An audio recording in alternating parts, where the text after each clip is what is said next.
కార్యక్రమానికి స్వాగతం. ఈరోజు సెప్టెంబర్ 21 వరల్డ్ అల్జీమర్స్ డే సందర్భంగా మన ముందు ప్రొఫెసర్ బిందు మేనన్ గారు ఉన్నారు. వారిని అడిగి అల్జీమర్స్ డే గురించి కొన్ని ముఖ్యమైన ప్రశ్నలు మరియు వాటి యొక్క సమాధానాలు తెలుసుకుందాం. నమస్తే మేడం. జెమ్ వ్యూయర్స్ కి నమస్కారం. డాక్టర్ గారు, అసలు డిమెన్షియా అంటే ఏంటి? డిమెన్షియా అంటే జ్ఞాపశక్తి తగ్గిపోవడం. మామూలుగా కూడా జనాలకి ఒక్కొక్కసారి కొన్ని విషయాలు మర్చిపోవడం అట్లా జరుగుతుంది. బట్ ఇది వెంటనే పెద్ద పెద్ద విషయాలు మర్చిపోవడం, దాని తర్వాత డే టు డే యాక్టివిటీస్ లో వాళ్ళకి దానివల్ల ఇబ్బంది అయిపోవడం, అది కాకుండా జ్ఞాపశక్తి తగ్గిపోయి ఆ ఒక సిమ్టమ్ కాకుండా వేరే బిహేవియర్ లో కానీ పర్సనాలిటీలో కానీ ప్రాబ్లమ్స్ వచ్చి వాళ్ళ సోషల్ లైఫ్, వర్క్ లో, వాళ్ళ ఫ్యామిలీ లైఫ్ లో ఏమైనా ప్రాబ్లం అయితే అది ఒక జబ్బు డిమెన్షియా లాగా తయారైపోతుంది. మతిమరుపు వ్యాధి సాధారణమా డాక్టర్ గారు? ఎస్, డిమెన్షియా ఒక కామన్ డిసీజ్. ఎందుకంటే ఇప్పుడు ఏజింగ్ పాపులేషన్ మన కంట్రీలో కానీ వరల్డ్ లో కానీ ageing population is growing. Dementia అంటే జబ్బు మోర్ దాన్ 65 years ఏజ్ దాటిపోయిన జనాలకే వస్తుంది. యంగ్ డిమెన్షియా కూడా ఉంటుంది, that is less than 65 years, but majority population more than 65 years dementia ఉంటుంది. ఇప్పుడు సైన్స్ ప్రోగ్రెస్ అయిపోయింది, మెడికల్ కేర్ ప్రోగ్రెస్ అయిపోయింది, కాబట్టి మోర్ దాన్ 65 years ఉన్న ఎల్డర్లీ పాపులేషన్ ఇస్ గ్రోయింగ్. కాబట్టి ఈ జబ్బు కూడా ఇప్పుడు కామన్ గా అయిపోయింది. In the whole world around 35 million people with dementia are there. 35 million is a big number. అదే ఇప్పుడు మన కంట్రీలో చూసుకుంటే around 3.5 million people with dementia are there.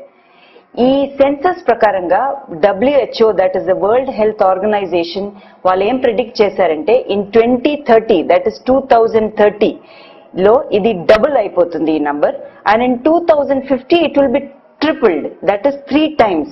That is a huge number. ఈ డిమెన్షియా జబ్బు వల్ల మామూలుగా society cost, patient relation cost, వాళ్ళ ఫ్రెండ్స్ అందరికీ ఉండే బాధ, that is the caregiver burden, అది చాలా ఎక్కువగా ఉంటుంది. అండ్ ఈ 2010 సెన్సస్ ప్రకారంగా వాళ్ళు ఏం నోట్ చేశారంటే ఇండియాలో ఉండే సెన్సస్ కాస్ట్ ప్రకారంగా that was 14,700 crores of rupees. వాళ్ళు రిలేటివ్స్ అనే వాళ్ళు స్పెండ్ చేశారా లేకపోతే గవర్నమెంట్ పాలసీస్ ప్రకారంగా స్పెండ్ చేసేది. So it is a very common illness కాబట్టి దాంట్లో బర్డన్ ఉంది కాబట్టి it is very very important. మన రిలేటివ్స్ కానీ పేషెంట్ కానీ వాళ్ళ ఫ్రెండ్స్ కానీ వాళ్ళ ఫస్ట్ లోనే అది ఐడెంటిఫై చేసి డాక్టర్ దగ్గరికి, హాస్పిటల్, హెల్త్ ఫెసిలిటీస్ దగ్గరికి వెళ్లాల్సి వస్తుంది. డాక్టర్ గారు, అసలు అల్జీమర్స్ వ్యాధి లక్షణాలు ఏమిటి? అల్జైమర్స్ డిజీజ్ లో ముఖ్యంగా జ్ఞాపశక్తి తగ్గిపోతుంది. నేను ఇంతకుముందు చెప్పే ప్రకారంగా అందరికీ ఒక్కొక్కసారి ఏదో ఒకటి మర్చిపోవడం జరుగుతుంది, బట్ వాళ్ళకి దానివల్ల డే టు డే యాక్టివిటీస్ లో ఏం ఇబ్బంది ఉండదు. బట్ అల్జైమర్ పేషెంట్స్ కి ఏమవుతుందండి, వాళ్ళు మర్చిపోకుండా వాళ్ళు మర్చిపోయే విషయం కూడా వాళ్ళకి గుర్తుండదు. సే ఫర్ ఎగ్జాంపుల్, ఇప్పుడు మనం ఎవరైనా వెంటనే చూస్తే ఒక్కొక్కసారి పేరు మర్చిపోతున్నాను, బట్ వాళ్ళు ఎవరు, వాళ్ళ ఫ్రెండ్, వాళ్ళ నేబరు అంతవరకు మనకు గుర్తుంటుంది. బట్ అల్జైమర్ పేషెంట్స్ కి ఏమవుతుంది, వాళ్ళకి పేరు కూడా గుర్తుంటుంది, అది కాకుండా వాళ్ళ రిలేషన్, వాళ్ళ నేబరా, ఫ్రెండా, ఎప్పుడు చూశాను ఆ రిలేషన్ కూడా వాళ్ళకి గుర్తుండదు. That is the difference between మనం మామూలుగా మర్చిపోవడము dementia patients, that is Alzheimer dementia patients కి ఉండేది. సెకండ్, వాళ్ళు కొన్ని వస్తువులు ఇక్కడక్కడ మిస్ప్లేస్ చేసుకుంటారు. మళ్ళీ సెకండ్ అందరూ అదే అడుగుతారు, మనం కూడా మిస్ప్లేస్ చేసేది కదా, కీస్ మర్చిపోతాను, కీస్ అక్కడ డ్రెస్సింగ్ టేబుల్ పైన పెట్టేస్తాను, అట్లా అది మామూలుగా జరిగేది. అంత ఇప్పుడు వెరీ ఫాస్ట్ లైఫ్ అయిపోయిన వల్ల అందరూ ఒకటొకటి మర్చిపోయే అవకాశం ఉంటుంది. బట్ అల్జైమర్ డిమెన్షియాలో ఆ జబ్బు ఉన్న పేషెంట్స్ కి ఎట్లా ఉంటుందంటే, ఇప్పుడు హౌస్ వైఫ్ అనుకోండి, వాళ్ళు మర్చిపోయేది, వాళ్ళు ఐరన్ ఉంటే వాళ్ళు ఫ్రిడ్జ్ లో పెట్టేస్తారు, వాళ్ళు వాచెస్ ఏదైనా ఉంటే వాళ్ళు టీ కప్ లో పెట్టేస్తారు. That is highly abnormal. ఆ విధంగా జరిగితే that is part of misplacing items abnormally. అది జబ్బులాగా ఒక సంకేతం మనకు. అటువంటి ఫస్ట్ కొన్నిసార్లు మాత్రం జరుగుతుంది, అది బాగా ఫ్రీక్వెంట్ గా అయితే మనం దానికి జాగ్రత్తగా చూడాల్సి వస్తుంది. సెకండ్, వాళ్ళకి లాంగ్వేజ్ లో ప్రాబ్లం ఉంటుంది. లాంగ్వేజ్ అంటే మనం ఇప్పుడు మాట్లాడినప్పుడు ఒక సెంటెన్స్ మాట్లాడినప్పుడు దాంట్లో చాలా వర్డ్స్ ఉంటుంది. అల్జైమర్ డిమెన్షియా పేషెంట్స్ వాళ్ళు దాంట్లో వర్డ్స్ మిస్ప్లేస్ చేసుకుంటారు, లేకపోతే ఒక్కొక్క వర్డ్ మిస్ చేసేస్తారు. ఇప్పుడు నేను చెప్పేటప్పుడు దాంట్లో 2 వర్డ్స్ నేను మిస్ చేస్తే అది ఎవరికైనా అర్థం చేసుకోవాలంటే ఇబ్బంది. బట్ దాంట్లో ఆ మిస్ప్లేస్ చేసే వర్డ్స్ కి వాళ్ళు ఏదైనా సబ్స్టిట్యూట్ కూడా చేసుకుంటారు, ఎందుకంటే వాళ్ళు గ్యాప్ ఫిల్లింగ్ చేసుకుంటారు. అదే విధంగా వాళ్ళు రాసేది కూడా డిఫికల్ట్ అవుతుంది. డిఫికల్టీ వల్ల ఒక్కొక్కసారి ఫస్ట్ ప్రాబ్లం వాళ్ళకి బ్యాంకింగ్ లో వస్తుంది. బ్యాంక్ దగ్గరికి వెళ్తే ఏదైనా ఫార్మ్స్ ఫిల్ చేయాలి, దాంట్లో సిగ్నేచర్ చేయాలి, అదన్నీ వాళ్ళకి ఇబ్బంది అవుతుంది. సెకండ్, వాళ్ళకి డిస్ఓరియంటేషన్ టు టైమ్ అండ్ ప్లేస్. వాళ్ళకి టైం అంటే మార్నింగ్, ఆఫ్టర్నూన్, ఈవినింగ్ అది వాళ్ళకు గుర్తుండదు. నైట్ అనే వాళ్ళు మార్నింగ్ అనుకుంటారు, మార్నింగ్ అనుకొని వాళ్ళు టిఫిన్ అడుగుతారు. ఒక్కొక్కసారి మార్నింగ్ లేసాకనే ఇది డిన్నర్ టైం అని అట్లా అనుకుంటారు. So there is a డిస్ఓరియంటేషన్ to time and place.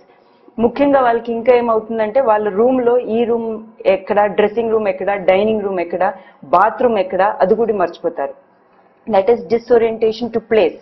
ఒక్కొక్కసారి పేషెంట్స్ బయటికి వెళ్ళిపోతే ఫస్ట్ ఇనీషియల్ స్టేజెస్ లోనే వాళ్ళు మళ్ళీ తిరిగి రావడం కూడా డిఫికల్ట్ అయిపోతుంది, ఎందుకంటే వాళ్ళకి ల్యాండ్ మార్క్స్ గుర్తుండదు, ఎక్కడ వాళ్ళ ప్లేస్ గుర్తుండదు, దెన్ అడ్రస్ కూడా గుర్తుండదు.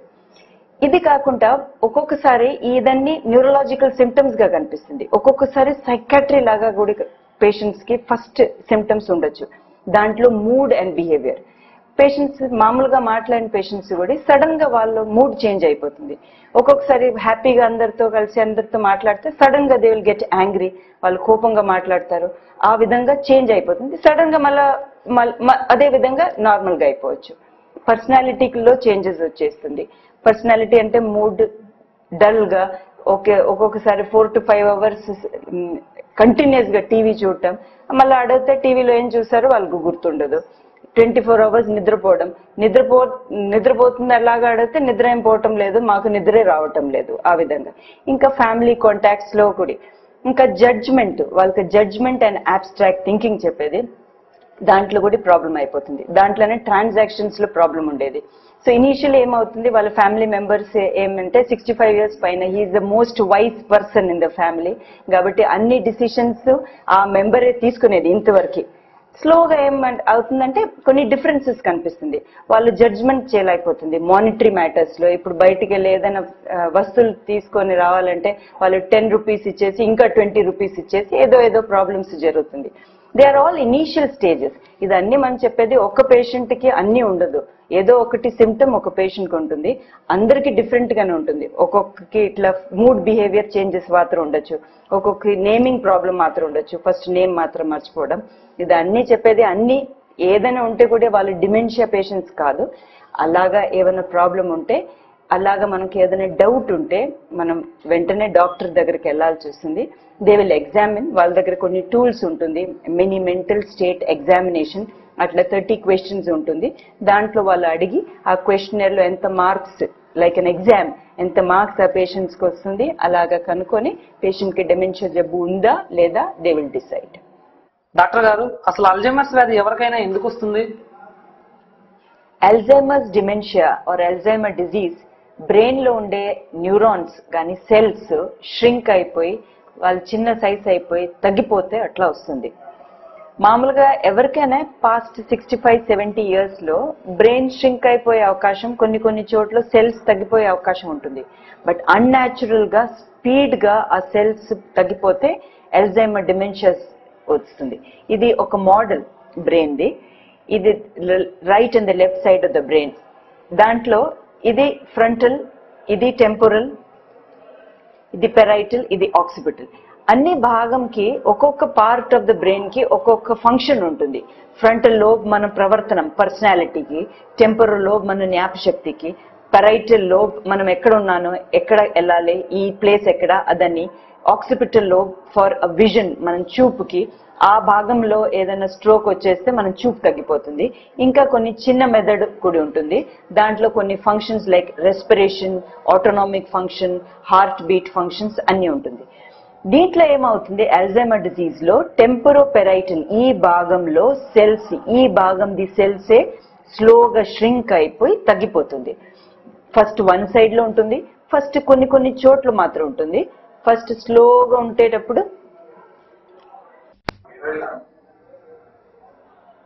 ఇప్పుడు ఈ ప్రాబ్లం స్లోగా ఉండేటప్పుడే మనం పేషెంట్ కానీ రిలేటివ్స్ కానీ ఐడెంటిఫై చేయాల్సి వస్తుంది. ఈ జబ్బును ఫస్ట్ డిస్క్రైబ్ చేసేది Alois Alzheimer way back in 1907. First patient of Alois Alzheimer was Auguste. She was a female patient. First ఆ పేషెంట్కి వచ్చేది కూడా కొద్దిగా మర్చిపోవడం and severe psychiatric like symptoms. బాగా కోపంగా ఉండడం, బెడ్షీట్ తీసుకొని ఇంట్లో మొత్తం ఇట్లే నిద్రపోకుండా ఇక్కడక్కడక్కడ ఆ బెడ్షీట్ తీసుకొని పోతే వాళ్ళ husband doctor Alai Alzheimer, he was a German pathologist and physician, వాళ్ళ దగ్గరికి తీసుకెళ్లారు. ఆ టైంలో ఇట్స్ క్వైట్ వే బ్యాక్. ఆ టైంలో కొన్ని క్వశ్చన్స్ డాక్టర్ అలాయ్ అల్జైమర్ అగస్టేకి అడిగింది. వాళ్ళు ఒక మెంటల్ అంత సివియర్ డిసీజ్ అయినప్పుడు అగస్టే పేషెంట్ న మెంటల్ అసైలంలో పెట్టారు. దాని తర్వాత కొంతసేపుకైనా ఆ డోర్ తీసేస్తే the patient would run away, బయటికి వెళ్ళిపోయి చాలా కష్టం అయిపోయి ఆ పరిస్థితిలో గ్రాడ్యువలీ డిజీజ్ అంత ఫాస్ట్ గా అడ్వాన్స్ అయిపోయి పేషెంట్ ది డెత్ అయిపోయింది. రిటర్నింగ్ బ్యాక్ అలాయ్ అల్జైమర్ ఆ పేషెంట్ ది బయాప్సీ చేసి బ్రెయిన్ బయాప్సీ చేసేటప్పుడు నేను ఇప్పుడు ఇంతకుముందు చెప్పే భాగంలో ఆ భాగంలో సెల్స్ బాగా ష్రింక్ అయిపోయి దాంట్లో కొన్ని అబ్నార్మల్ డిటెక్షన్ ఫైండ్ అవుట్ చేశారు. That is neurofibrillary tangles and senile plaques. ఆ విధంగా బాడీ ఆ బ్రెయిన్ బయాప్సీలో కనిపించింది. దాని తర్వాత వెనక్ వాళ్ళు చూసేటప్పుడు అదే questions, what is your name, మీ పేరేంటి, మీరు ఎక్కడున్నావు, ఇప్పుడు ఎంత time, where is your birth date, నేను ఇప్పుడు 3 ప్లేసెస్ చెప్తాను, 3 ఆబ్జెక్ట్స్ చెప్తాను, మీరు 5 minutes తర్వాత మళ్ళా రిటర్న్ మాకు చెప్పాలి. అటువంటి క్వశ్చన్స్ అలాయ్ అల్జైమర్ అప్పుడు అడిగింది అగస్టేకి. దాని తర్వాత with the biopsy findings and with the questions doctor Alai Alzheimer confirmed that this is dementia and ఆ డిమెన్షియా పేరు అల్జైమర్ డిమెన్షియా పెట్టారు. దానికి ఏం కారణం లేదు, అల్జైమర్ డిమెన్షియాకి ఏం కారణం లేదు. కొన్ని కేసెస్ లో కొన్ని జెనెటిక్ కాసెస్ ఉండొచ్చు, but there are several other causes of dementia. అది మనం ప్రివెంట్ చేయొచ్చు. 70 to 80% I can say, around 70 to 80% of dementia cases are Alzheimer's dementia.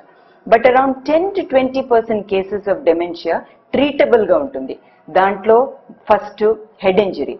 మనం రోడ్ ట్రాఫిక్ రూల్స్ బాగా ఫాలో చేయాలి. If you're on 2-wheeler helmet ధరించి drive చేయాలి. If you're on 4-wheeler have to follow the traffic rules. Head injury అయిపోతే gradual గా patient కి dementia అయ్యే అవకాశం ఉంటుంది. సెకండ్ స్ట్రోక్, పక్షవాతం. ఒక్కొక్కసారి స్ట్రాటజిక్ లొకేషన్స్, ఇప్పుడు ఈ భాగంలోనే నేను చూపించిన భాగంలోనే ఏదైనా స్ట్రోక్ వచ్చేస్తే that will look like dementia. Patient కి మెయిన్ ప్రాబ్లం జ్ఞాపశక్తి తగ్గిపోవడం, లాంగ్వేజ్ ప్రాబ్లమ్, మాట్లాడితే మనం కూడా అర్థం చేసుకోవడానికి కష్టం, పేషెంట్ కి కూడా బాగా ఇరిటేషన్ అవుతుంది.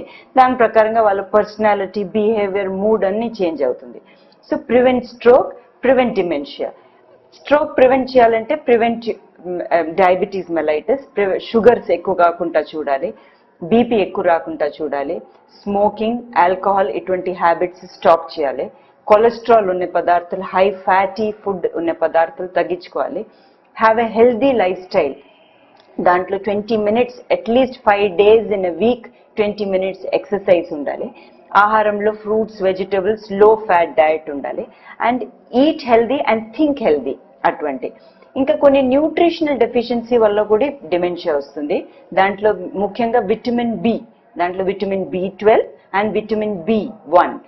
B12 మామూలుగా ఉండేది ఓన్లీ నాన్ వెజిటేరియన్ ఫుడ్ లో, బట్ ఇప్పుడు ఎవరైనా ప్యూర్ వెజిటేరియన్ గా ఉంటే వాళ్ళ